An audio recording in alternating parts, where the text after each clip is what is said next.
दोस्तों आज हम एक्सप्लेन करने वाले हैं हाल ही में आई मूवी ड्राइव को, जो आपको बेहद पसंद आएगी। इसलिए वीडियो को भी लाइक कर दीजिए। हम चलिए कहानी शुरू करते हैं। तो मूवी की शुरुआत में हमें बताया जाता है कि कैसे संजीव नाम के एक आदमी ने लोगों को सच्चाई दिखाने के लिए साउथ में एक न्यूज़पेपर शुरू किया था, जो देखते देखते सब जगह वायरल हो गया और वो कंपनी भारत की टॉप कंपनी में से एक बन गई। फिर इस कंपनी का सीईओ संजीव का बेटा जय बना और अब संजीव की मौत के बाद जय ने ये कंपनी बेचने का फैसला किया है और उसकी डील ऑपोजिशन पार्टी के एक नेता से हो गई है, जो जय को 100 करोड़ देने को तैयार है। बस जब तक ये जय को पूरे पैसे नहीं मिल जाते तब तक ये बात बाहर नहीं आनी चाहिए, वरना रूलिंग पार्टी जय का जीना दुश्वार कर देगी। फिर हमें बताते हैं कि आज जय किसी फॉरेन कंट्री में इंटरव्यू देने के बहाने आया है। अब जय यहाँ इंटरव्यू दे रहा होता है, तभी इंटरव्यूअर पूछने लगती है कि सुनने में आया है कि आप अपनी कंपनी बेच रहे हैं। इस पर तो जय तुरंत कैमरा बंद करवाता है और कहता है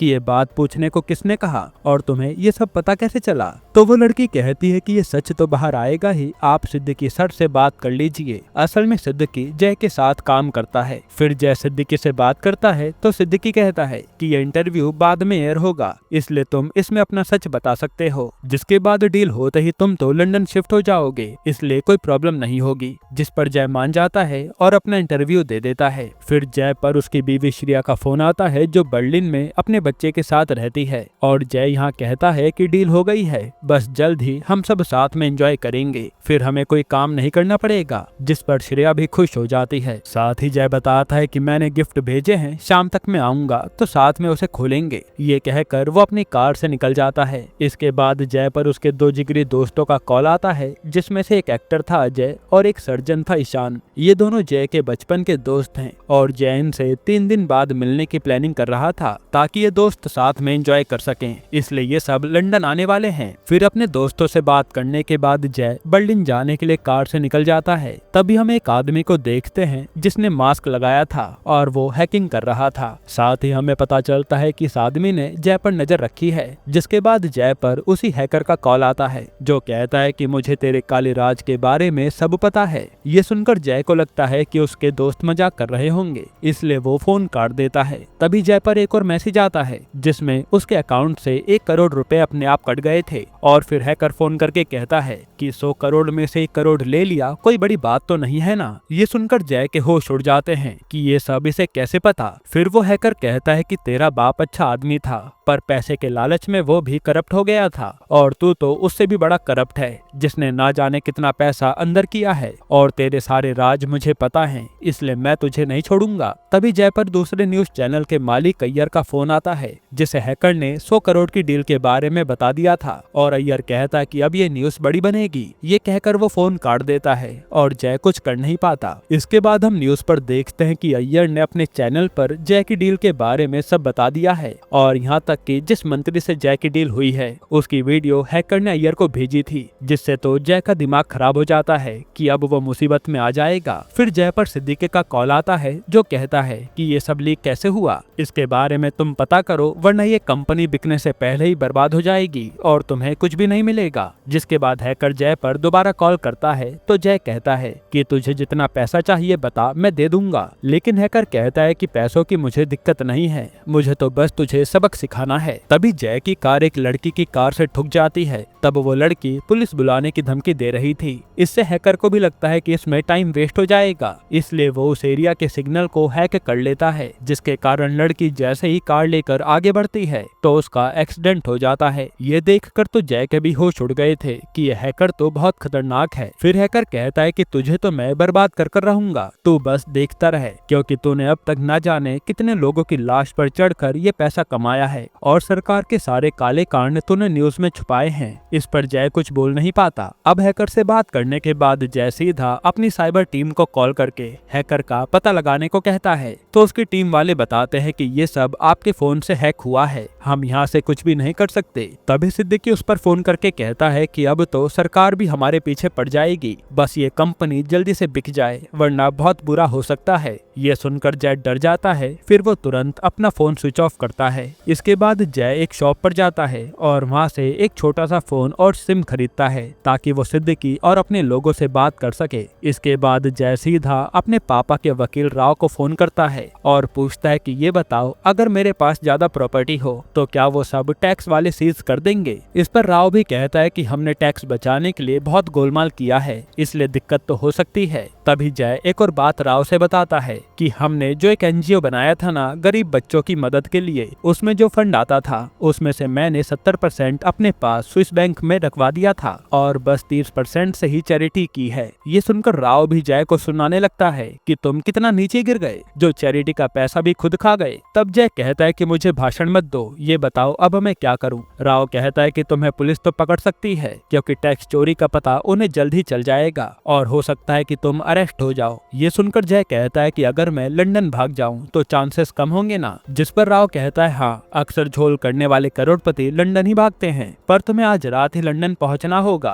क्योंकि कल इंडियन एम्बेसी खुलेगी तो उन तक तुम्हारी खबर आ जाएगी और फिर तुम लंदन नहीं जा पाओगे। ये सुनती जय तुरंत अपने असिस्टेंट को कॉल करके चार्टर प्लेन बुक करवाता है और कहता है कि अगर वो ना मिले तो किसी भी फ्लाइट का टिकट बुक कर दो, मुझे लंदन जाना है। तभी जय की कार को जिसे हैकर ने हैक कर रखा था उस पर जय की किसी लड़की के साथ इंटीमेट होने वाली वीडियो आ जाती है। ये देखकर जय डर जाता है क्योंकि इससे उसकी शादी टूट जाएगी। साथ ही स्क्रीन पर मैसेज लिखा आता है कि अपना फोन चालू कर वरना ये वीडियो श्रेया को पहुंचा दूंगा। तब जय जल्दी से अपना फोन ऑन कर लेता है। तभी जय पर श्रेया का फोन आता है और यहाँ जय को लग रहा था कि कहीं से सच तो नहीं पता चल गया, पर श्रेया तो बस पूछ रही थी कि तुम कब तक आओगे। ये सुनकर जय को चैन की सांस आती है कि श्रेया को कुछ नहीं पता चला। इसके बाद हैकर दोबारा जय को फोन करता है तो जय कहता है कि तूने मेरा बिजनेस बर्बाद कर दिया, पर प्लीज मेरी फैमिली से दूर रहे। पर वो हैकर हंसने लगता है कि ये तो शुरुआत है। साथ ही वो कहता है कि अब तेरे दोस्तों की बारी है। तभी जय पर ईशान का फोन आता है जो बताता है कि अजय अपनी फिल्म की शूटिंग कर रहा था लेकिन एक ड्रोन उससे टकराया और उसका एक्सीडेंट हो गया। अजय की हालत काफी खराब है। ये सुनकर जय समझ जाता है कि जरूर उस ड्रोन को हैकर ने ही हैक किया होगा जिससे उसका एक्सीडेंट हो गया। ये सब जानकर जय परेशान था कि यह हैकर हमारे पीछे क्यों पड़ा है। फिर जय तुरंत अपने जानने वाले एक पुलिस वाले को मदद के लिए कहता है, पर वो उसकी मदद नहीं कर पाता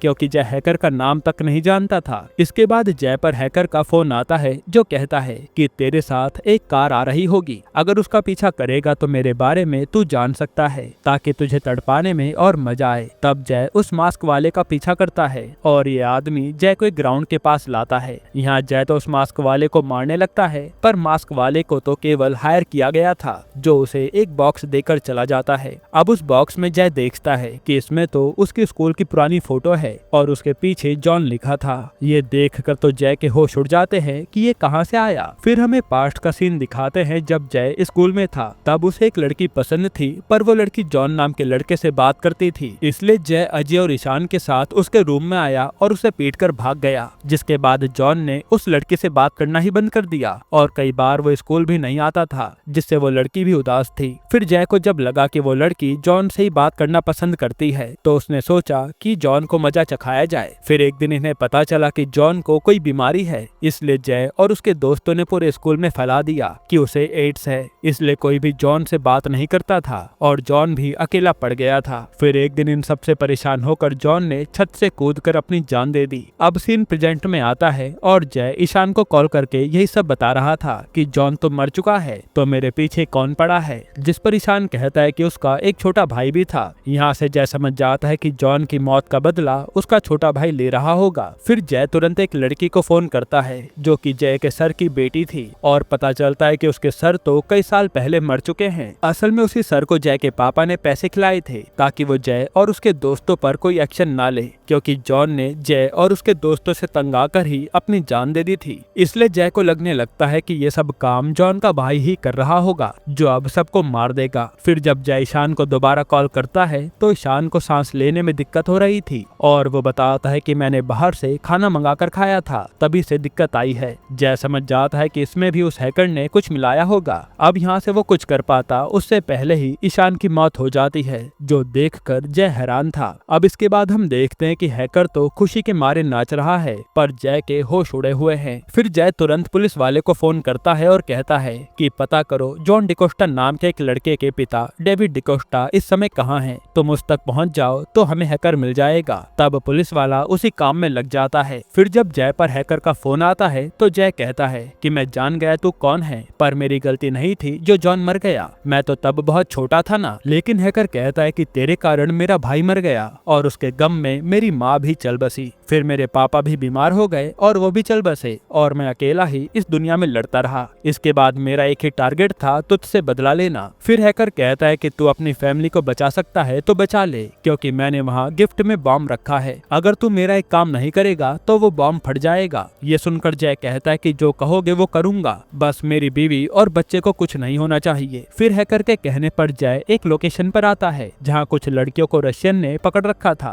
तब हैकर कहता है कि पुलिस को मैंने इन्फॉर्म कर दिया है, पर अब तुम यहाँ लड़कियों के साथ हो तो रशियन माफिया के साथ तुम्हारा चेहरा भी कैमरे में आ गया होगा, यानी तुम भी पुलिस के हाथों पकड़े जाओगे। इसलिए एक काम करो, इन रशियन को खत्म करो और लड़कियों को बचा लो। तभी वहाँ जय पर रशियन हमला कर देते हैं। तब जय के करके उन लोगों को मारता है और पुलिस के आने से पहले ही निकल जाता है, हालांकि उसने लड़कियों को बचा लिया था। ये देख हैकर भी जय की तारीफ करता है और कहता है कि अब तूने काम तो अच्छा किया, पर अगर तू 10 मिनट में अपनी फैमिली के पास नहीं पहुंचा तो बॉम्ब फट जाएगा। ये सुनकर तो जय बड़ी तेजी से कार को चलाता है क्योंकि घर पास में ही था, पर हैकर कार को ही रोक देता है। ये देखकर जय भागने लगता है, पर 10 मिनट पूरे होने में केवल 2 मिनट बचे थे और जय को समझ नहीं आ रहा था कि वो क्या करे, इसलिए उसकी आंखों में आंसू आ जाते हैं। तभी हैकर जय को फोन करके कहता है कि अगर बॉम्ब फटने से रोकना है तो तेरे फोन पर एक कोड डाल दे, उससे बॉम्ब नहीं फटेगा। ये सुनकर जय जल्दी से बताया हुआ कोड डाल देता है, जिससे टाइमिंग रुक जाती है। फिर जय जल्दी से अपने घर आता है और वो बॉक्स खोलकर देखता है तो उसमें कुछ नहीं था। जिसके बाद हैकर दोबारा जय को फोन करता है और कहता है